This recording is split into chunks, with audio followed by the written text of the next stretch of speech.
Hello folks. Well, here's the one that started it all. This is the trident maple that I did my very first video on, and had some failures, had some successes along the way, and today's the next installment. It's summer is creeping up on us, or spring's creeping up on us real quick here, so I need to go ahead and get busy on this tree and do some styling on it before it gets too late. I wanted to repot this tree this year. This will be the third year this trident maple's been in this container, and typically you want to repot after 2 with trident maple, but I don't know if I'm going to have enough time. The buds on this thing are already starting to come out, and it is January, so unless we get another cold snap that kind of puts it in check, it's going to be coming out and leafing out here pretty soon. I can see the buds are already starting to swell on it a little bit. And I've got a new son who was born on Christmas, and I do not have enough time to devote to these trees this year as far as repotting is concerned, so I'm going to have to kind of do what I can.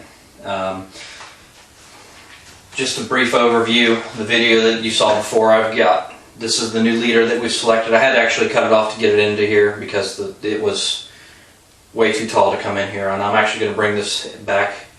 The reason we grew this apex is, if you remember, I'm going to go ahead and turn the tree sideways. This was the apex, and it's just way too far forward. You can see how far forward that leans. So we're actually going to be, I don't know if you can see it or not, but there's a white mark right here. We're going to go ahead and remove this portion of the tree. This is going to be the new apex. We're actually going to reduce this down as well. I have some buds here, one on this side and one on this side, this far down on the trunk. That'll actually end up being the new leader, and I'm going to end up just like I kind of did with this in a way, just keep cutting it back this year on the top, which will actually force growth down into the bottom. The graft, I had 2 grafts, if you remember last year, that I had tried. The graft on this side, the squirrels decided they wanted to eat it, so it's gone. The graft on this side is here, you can see it, but it is taken. The thickness of it here is about twice what it is where it enters in the side of the tree. So it's okay to go ahead and remove the graft union on this side because it's already taken on this side, and it's independent from this side, the side that we actually initiated the graft from. So we're actually going to be removing this whole section here. Today also I'm going to be doing another graft back over to this side because I still think it's very important to have another branch right in this area, especially with down here being number 1 branch. So we're going to have to rewound, re-drill, and regraft to this point a 3rd time. The first time the graft failed, the 2nd time the squirrels got it. This will be the 3rd time. So keep our fingers crossed. I'm going to put out some mouse traps, and if it gets too bad, I'm going to put out some poison peanuts because they've already ate a good majority of my Chinese elm that we're doing the broom style on, and I'll show that to you in another video. Not going to be a whole lot to do on that tree this year other than just continue letting it grow and cutting it back. So let's go ahead and get started on this tree. What we'll do first is go ahead and remove the old apex that was leaning way too far forward. This apex here is kind of right in line, which you don't necessarily want, but in a way it's good because of what I want to do with it. It's about centered. If you look at the side of the tree here, you'll see this apex here is right about the center of the tree. The tree does lean forward here, comes back a little bit, and then starts going forward at the top. Where I perceive the new apex being is going to be right here. It's a front bud, so it's actually going to be growing out this way. So the apex will still eventually be leaning forward on this tree. So let's go ahead and get started. The first thing I want to do, obviously, is going to be remove the old apex. I'm going to go ahead and grab the tree here just to stabilize it. Not that I need to, but just in the event that something ends up going wrong. At least I have my hand on it. And if you remember the way that this tree grows, this thing will heal like that. Being as high as this wound is up here at the top, it's going to heal over in 1 growing season. We're going to take this bud here and let it grow wild to an extent to get a little bit of thickness. I'm going to let it thicken up about to the size of what this one is here, maybe as big around as your index finger, and then I'm going to start really cutting it back, and that'll obviously allow more branching to take place down low. So we're going to go ahead and get started on doing that. What the heck, we'll just go ahead and cut this back here as well. Now what I'm doing at the top here, where I'm going to be cutting this new apex off, I'm actually cutting it a little bit higher than what I anticipate the new bud being. Trident maples aren't typically like Japanese maples in the sense that they will die back, but I'm leaving myself a good 2 inches just in case, because that's the only bud that's left on this leader. I'm real confident that that'll pop this year, but you know, just in case, I'll always be able to remove this later, so it's just a cautionary measure. Let's see what else we're going to do. Next we're going to go ahead and remove the graft, the mother portion of the graft that we used to get this lower branch last year, where it enters the tree in the back.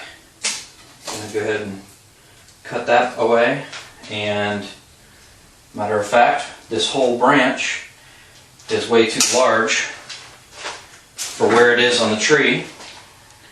Right here, it is way too large to be this high up on the tree, so we're actually going to remove the entire thing. Now, one thing I've learned with this tree is if I remove something all the way back to the wood, I will not get another bud. So I'm going to try something different on this tree this time, and this tree's been a little bit different than most trident maples. Normally, if you take it all the way back to the trunk, it'll still produce a new bud. This one doesn't do that. This tree heals extremely fast. Most trident maples don't heal as fast as this one does. So there's some differences with this tree than normal, and you're going to have to learn the tree's habits. I guess your growth habit number one, healing habits, etc. It'll take some time to get to know the tree and how the tree reacts to things, and this one's been a challenge. It hasn't been the norm, and that's why it's taken me a little bit longer to develop this tree than what normally would. But I got all the time in the world, as long as I wake up every day. So let's go ahead. I have a dormant bud here, and I have a dormant bud here, right at the trunk.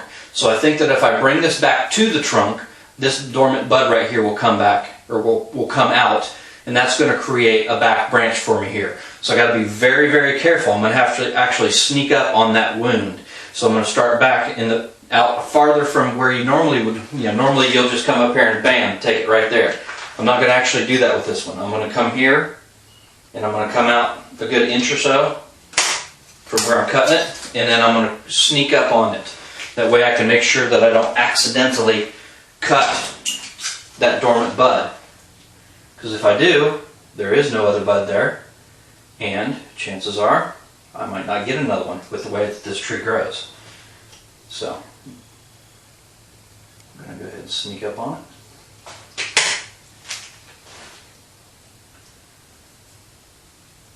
Bonsai sometimes is a full contact sport.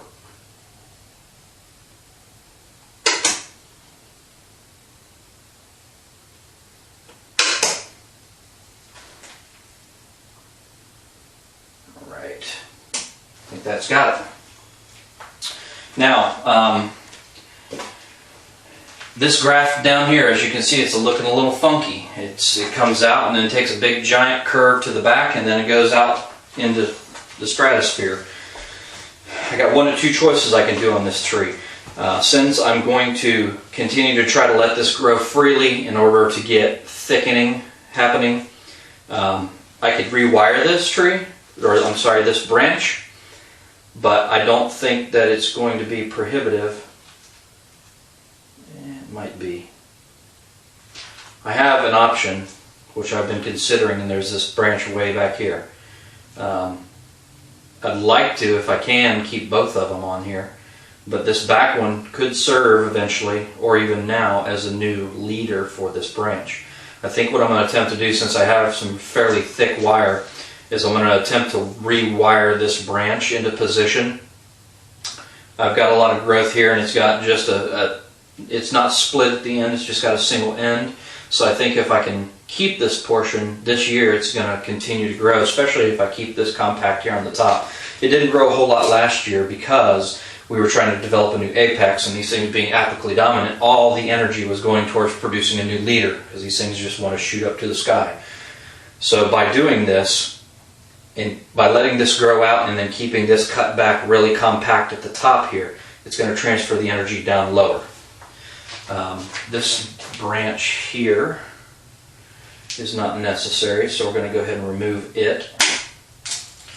I am, like I said, going to regraft, and I'm thinking, really seriously considering putting a back branch back here as well. I think I'm going to try to attempt to use this front branch through to create a back branch over here, and I'm going to utilize one of these two to make my branch over here, and we're going to do all that today. So that's the basics of what we're going to do as far as cutting. I'm still going to leave. I'm going to clean up some of this. I'm probably going to keep these here. I may keep this branch here for a back branch. I have another one right here. I don't know if I necessarily need to keep. But we're going to do some thing up in this area, and we're going to go ahead and do the couple grafts that we need to do, and I got to go ahead and get set up for that, so we'll be back in a few minutes. Okay, due to time constraints, I've gone ahead and done 2 grafts already, and I'm going to do a third one on this video as well. I did a grafting portion on this tree, I think either the 3rd or 4th video in the styling of this particular tree, but I'm going to do another one now. I went ahead and utilized this branch here, and it came out here for this graft. I did go ahead and use this front branch, and I brought that front branch around and now have a back branch here. I think it's important to have a back branch down low for the 3-dimensionality of this tree. Plus, eventually, when this back branch gets developed, it's going to hide a large portion of this wound in the spring, summer, and fall. In the winter, it'll always be there, but it's completely 100% healed over. Matter of fact, it's healed over to the point now where the bark's starting to flake off of it, so I know this is 100% healed and I have no issue there. I have a little bit of a problem, and if you look at this tree, you'll be able to tell. I've got a massive amount of branches on this side. I have no branches on this side up high. And if you remember back, this right here, this area of the tree was a wound from a giant branch that was up here that I had cut back, and now it's completely 100% healed over.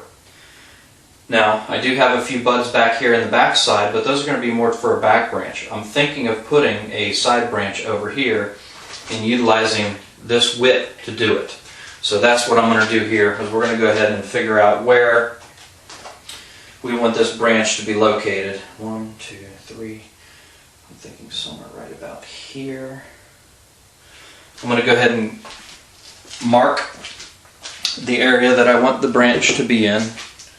Normally you can use correction fluid or whatever you want to use, but I don't have that readily available, so I'm just going to make a little divot with my scissors here.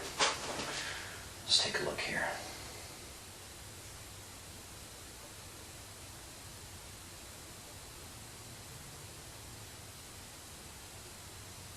Okay, I think I'm going to go ahead and go with